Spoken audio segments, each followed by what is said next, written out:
Jangan lupa untuk subscribe dan nyalakan lonceng notifikasinya.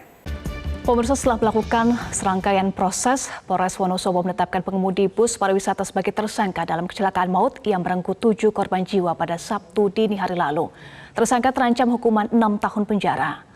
Pengemudi bus pariwisata Hardiatna Adita, warga Probolinggo, Jawa Timur, ditetapkan sebagai tersangka dalam kasus kecelakaan di Wonosobo, Jawa Tengah. Wakapolres Wonosobo, Kompol Andi Setiowibowo, menyatakan penetapan ini diputuskan setelah melalui serangkaian pemeriksaan saksi hingga gelar perkara.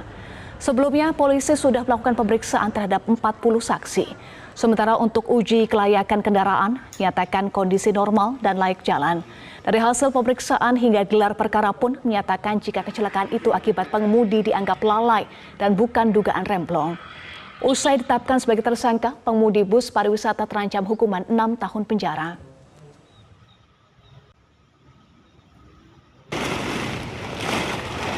Proses berkelanjutan, kita menetapkan tersangka, kemudian pasal yang diterapkan dalam hal laka lantas yang terjadi sesuai dengan Undang-Undang Lalu Lintas pasal 310 ayat 2 dan ayat 4 bahwa dengan kelalaian dari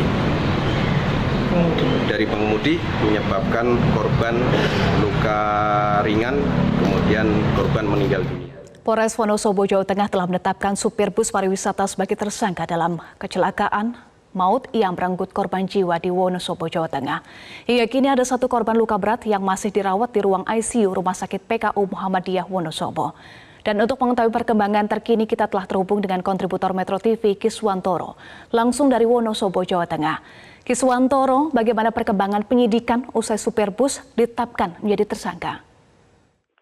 Baik, Eva dan juga pemirsa, kami akan menjelaskan bahwa pernyataan Wakapolres tersebut terkait penetapan tersangka sang sopir itu setelah melalui berbagai penyelidikan dan juga pemeriksaan, di mana yang terakhir dilakukan oleh tim gabungan dari Polres Wonosobo dan juga Dinas Perhubungan setempat melakukan uji kelayakan terhadap kendaraan yang ternyata kondisi kendaraan masih normal dan juga rem masih berfungsi secara baik. Seperti itu, Eva.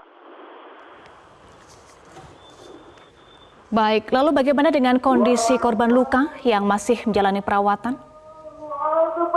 Ya, hingga kini masih 1 korban atas nama Muhammad Yadi yang masih menjalani perawatan di ruang ICU PKU Muhammadiyah Wonosobo.